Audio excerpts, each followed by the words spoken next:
Hello guys வணக்கம். இன்றைக்கி என்ன பண்ண போகிறோம், ரொம்ப சிம்பிளான சூப்பரான ரெசிபி தான் ஒன்று பண்ண போகிறோம். ஸோ என்னென்னா பள்ளிப்பாளைய சிக்கன் தான் நம்ம பண்ண போகிறோம். ஃபஸ்ட் அதுக்கு நான் ஒரு 250 கிராம் அளவுக்கு சிக்கன் எடுத்து வச்சுருக்கேன். ஸோ ஒரு 200 கிட்ட சின்ன வெங்காயம் உரித்து வச்சுருக்கேன். ஒரு 10 பல்லு பூண்டு, ஒரு 7-8 வரமிளகாய் வச்சுருக்கேன். ஒரு ஸ்பூன் அளவுக்கு பெருஞ்சீரகம், மஞ்சத்தூள், 4-5 கொத்து கருவேப்பிலை சின்னதாக, ஒரு மூடி தேங்காய் வச்சுருக்கேன். தேங்காய் அது ஃபுல்லாக போட போது தான் எப்படி போடணும்னு நான் சொல்லுவேன். ஸோ இப்போ என்னென்ன கட் பண்ணுறது பார்ப்போம் வாங்க. ஸோ ஃபஸ்ட்டு இதுக்கு எடுத்து வச்சுக்க சின்ன வெங்காயத்தை இந்த மாதிரி 1/2 கட் பண்ணிப்போம். பெருசாக இருக்கிறத மட்டும், சின்னதாக இருக்கிறத அப்படியே போட போகிறோம் முழுசாக. இதுக்கு இடித்து போட்டால் நல்லா தான் இருக்கும். ஸோ இடித்து கூட போடலாம், பட் நான் கட் பண்ணி தான் போட போகிறேன். இந்த மாதிரி ஃபஸ்ட்டு பெருசாக இருக்கிற வெங்காயத்தை மட்டும் இந்த மாதிரி லைட்டாக சின்னதாக கட் பண்ணிப்போம். வெங்காயம் பெருசாக வச்சுருந்தீங்கன்னா கொஞ்சம் குட்டி குட்டியாகவே கட் பண்ணி போடுங்க, ஒன்றும் பிரச்சனை கிடையாது. ஸோ என்கிட்ட மேக்ஸிமம் சின்னதாக இருக்கிறதுனால தான் பெருசாக இருக்கிறத மட்டும் குட்டி குட்டியாக கட் பண்ணிக்கிற மாதிரி. ஸோ அவ்வளோதான். பார்த்தீங்கன்னா மற்றதான் சின்னதாக தான் இருக்குது. ஸோ இதை மட்டும் கட் பண்ணி நம்ம பால் எடுத்து வச்சுப்போம். எடுத்து வச்சுருக்க பூண்டை இந்த மாதிரி கத்தியை வச்சு லைட்டாக க்ரஷ் பண்ணினா போதும், பேஸ்ட் ஆக்கணுமோ கட் பண்ணணும் அவசியம் இல்லை. ஸோ இந்த மாதிரி எடுத்து வச்சுருக்க 10 பல்லு பூண்டையும் இந்த மாதிரி நசுக்கியே உடச்சிப்போம். உங்கள்கிட்ட இடிக்கிற உரல் இருந்தாலும் சரி போட்டு லைட்டாக இடித்தா போதும். ஸோ இந்த மாதிரி எல்லாத்தையும் இடிச்சு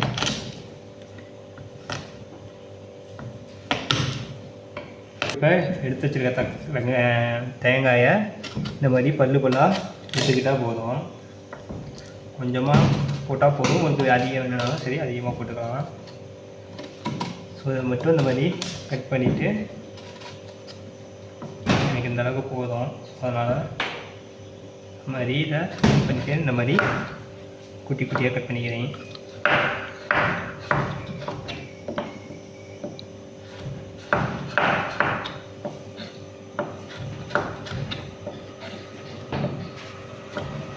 ஸோ அவ்வளோதான். இது கட் பண்ண வேண்டிய ஐட்டம்ன்றதே இவ்வளோ தான். ரொம்ப சிம்பிள் தான், ரொம்ப ஈஸியாக இருக்கும், ஆனால் சூப்பர் டேஸ்ட்டாக இருக்கும். கண்டிப்பாக ட்ரை பண்ணி பாருங்கள். அதேமாதிரி மசாலாவும் இதுக்கு அதிகமும் கிடையாது. அடுப்பில் வச்சுட்டு ஃபஸ்ட்டு இதுக்கு ஆயில் விட்டுப்போம். நல்லெண்ணெய் தான் யூஸ் பண்ணணும் இதுக்கு. நீங்கள் வேறு நல்லெண்ணெய் தான் நல்லெண்ணெய் யூஸ் பண்ணுங்கள், வேறு ஆயில்னாலும் வேறு யூஸ் பண்ணிக்கோங்க. எனக்கு நல்லெண்ணெய் நல்லெண்ணெய் யூஸ் பண்ணுங்க. ஸோ ஃபஸ்ட்டு ஆயில் சூடாகட்டும். மேக்ஸிமம் இதுக்கு நல்லெண்ணெய் யூஸ் பண்ணால் தான் நல்லாயிருக்கும். ஸோ அதுக்காக தான் நல்லெண்ணெய் சொன்னது. ஸோ இப்போ ஆயில் ஹீட் ஆகிடுச்சு. ஏன்னா ஃபஸ்ட்டு எடுத்தோன்னா நம்ம எடுத்து வச்சுருக்க பெருஞ்சீரகத்தை ஃபஸ்ட்டு உள்ளே போட்டு பொடியை விடுவோம்.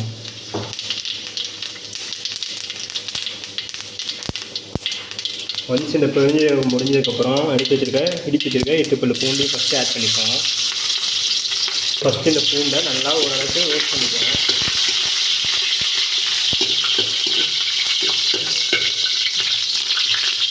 ஸோ பார்த்தீங்கன்னா தெரியும் பூண்டு வந்து ரோஸ்ட் ஆகிடுச்சு. ஸோ அடுத்து நம்ம எடுத்து வச்சுருக்க வரமிளகாயை இது கூட ஆட் பண்ணிப்போம்.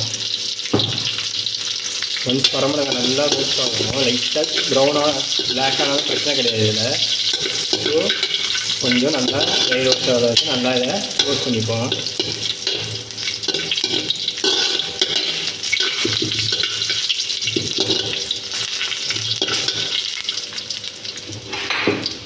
ஏன்னா மிளகாய் வந்துட்டு நல்லா ரோஸ்ட் ஆகிடுச்சு. ஸோ இப்போ எடுத்துக்கிட்டு சின்ன வெங்காயத்தை ஃபஸ்ட் ஆட் பண்ணிப்போம். ஒரு சின்ன வெங்காயம் ஆட் பண்ணிட்டு நல்லா இதை மிக்ஸ் பண்ணி விட்டுப்போம்.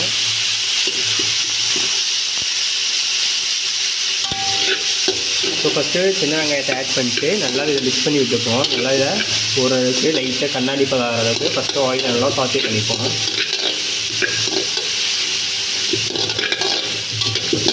இதுக்கு மேக்ஸிமம் சின்ன வெங்காயம் அதிகமாக போட்டிங்கன்னா சூப்பர் டேஸ்ட்டாக இருக்கும்.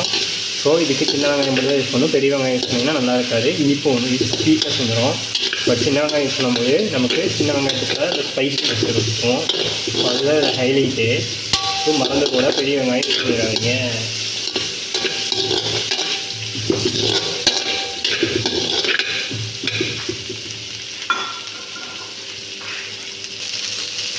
ஸோ அதே டைமில் இதுக்கு தேவையான அளவுக்கு உப்பை வந்துட்டு ஆட் பண்ணிப்போம்.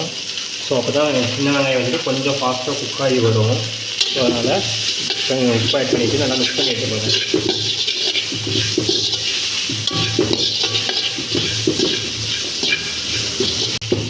ஸோ இப்போ பார்த்தீங்கன்னா சின்ன வெங்காயம் வந்துட்டு கண்ணாடி பத்துக்கு வதங்கிட்டு, ஸோ இப்போ நம்ம எடுத்து வச்சுருக்க சிக்கன் இது கூட ஆட் பண்ணிப்போம். ஸோ இந்த மாதிரி வாஷ் பண்ண சிக்கனை இது கூட ஆட் பண்ணிவிட்டு ஃபஸ்ட்டு நல்லா மிக்ஸ் பண்ணி விட்டுப்போம். இந்த மாதிரி நல்லா மிக்ஸ் பண்ணிடுவோம். சிக்கன், வெங்காயம், பச்சை வரமிளகாய், எல்லாம் மிக்ஸ் ஆகிற வரைக்கும் நல்லா மிக்ஸ் பண்ணி எடுத்துப்போம்.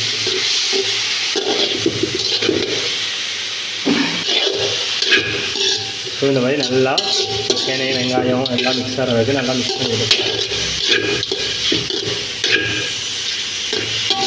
எடுத்தோடனே இதில் தண்ணியும் ஊற்றக்கூடாது. ஸோ ஃபஸ்ட்டு ஒரு தடவைக்கு நல்லா சிக்கன் வந்துட்டு நல்லா ட்ரை ரோஸ்ட் ஆகணும். ஸோ அப்போ தான் நல்லா டேஸ்ட் இருக்கும். நம்ம எடுத்தோடனே தண்ணி ஊற்றிட்டோம்னா அது வெந்து தான் வருமே தவிர அந்தளவுக்கு ரோஸ்ட் ஆன மாதிரி உங்களுக்கு கண்டிப்பாக தராது. ஸோ கொஞ்சம் நேரத்துக்கு இதை அப்படியே ஸோ ஃப்ளேமில் வச்சுட்டு நல்லா மிக்ஸ் பண்ணிடுவோம்.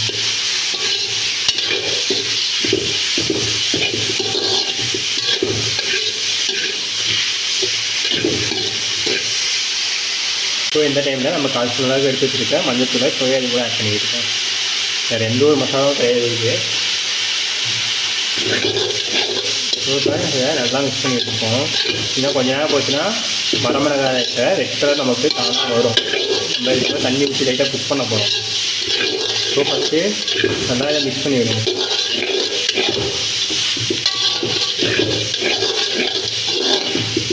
அதேமாரி தக்காளி அதெல்லாம் எதுவுமே தேவையில்லை.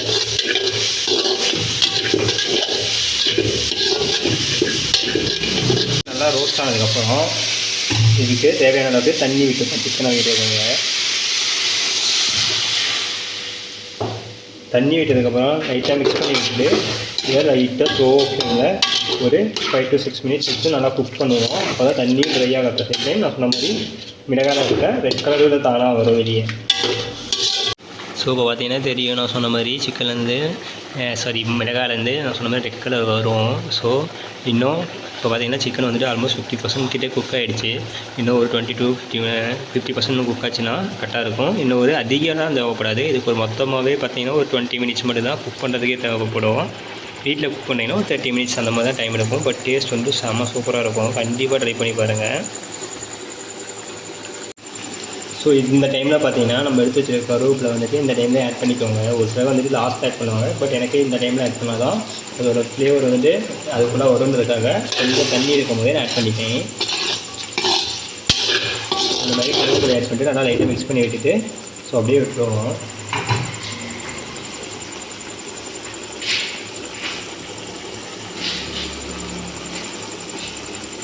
அதே டைமில் நம்ம எடுத்து வச்சுருக்க கோகோனட்டை கட் பண்ணி வச்சுருக்கோம்ல அந்த கோகோனட்டில் இதையும் இது கூடயே போய் ஆட் பண்ணிப்போம். ஆட் பண்ணிட்டு நல்லா மிக்ஸ் பண்ணி வச்சுருக்கோம்.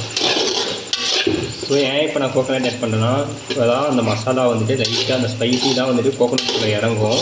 கோகோனட் வந்து எவ்வளோ தான் குக் பண்ணினாலும் குக் ஆகாது. அது அப்படியே தான் இருக்கும். அதுக்காக தான் இந்த டைமில் கோகோனட் ஆட் பண்ணுறது. ஸோ அந்த மசாலா கூட கோகோனட் வரும்போது சாப்பிட்டோம்னா அவ்வளோ சூப்பராக இருக்கும். நான் மேக்ஸிமம் கோகோனட் பண்ணுறது அது அதிகமாக விரும்பி சாப்பிடுவோம். நீங்கள் சிக்கனாக காட்டிடும்.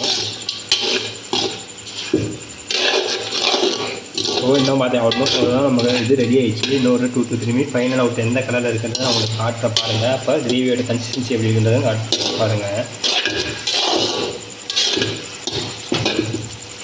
ஸோ இப்போ அது பார்த்தீங்கன்னா தெரியும் சிக்கனோட கலரு. அதேமாரி சிக்கனும் ஆல்மோஸ்ட் குக் ஆகிடுச்சு. நம்ம போட்ட வெங்காயமே எல்லாமே கரைஞ்சி வந்துடுச்சு. ஸோ இந்த டைமில் இது வந்துட்டு ஆப்ஷனல். இது போட மாட்டாங்க. உங்களுக்கு வேணும்னா போடுங்க, நான் வேணாம். இது வேணும்னா ஒரே ஒரு 1/4 ஸ்பூன் அளவு பெப்பர் மட்டும் இது இருந்தால் போடுங்க, நான் வேண்டாம். அது உங்களோட விருப்பம். ஸோ அதை மட்டும் போட்டுட்டு லைட்டாக மிக்ஸ் பண்ணி வச்சுருங்க.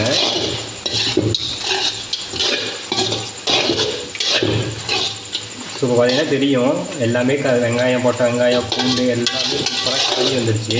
ஸோ நம்ம சிக்கனும் ஆல்மோஸ்ட் குக் ஆகிடுச்சு. ஸோ அவ்வளோதான்.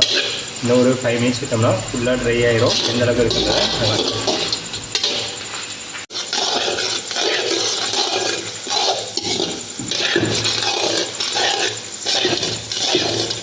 ஸோ அவ்வளோதாங்க. இப்போ பார்த்தீங்கன்னா மினிமம் மசாலா சூப்பரான ஒரு சிக்கன் பள்ளிப்பாளையம் வந்து ரெடி ஆகிடுச்சு. ஸோ ரெசிபி பிடிச்சிச்சுன்னா கண்டிப்பாக லைக் பண்ணுங்கள், ஷேர் பண்ணுங்கள். கண்டிப்பாக ட்ரை பண்ணி பாருங்கள். புதுசாக சேனலுக்கு வந்தால் மறக்காமல் சப்ஸ்கிரைப் பண்ணுங்கள். தேங்க்யூ ஸோ மச் ஃபார் வாட்சிங் மை வீடியோஸ்.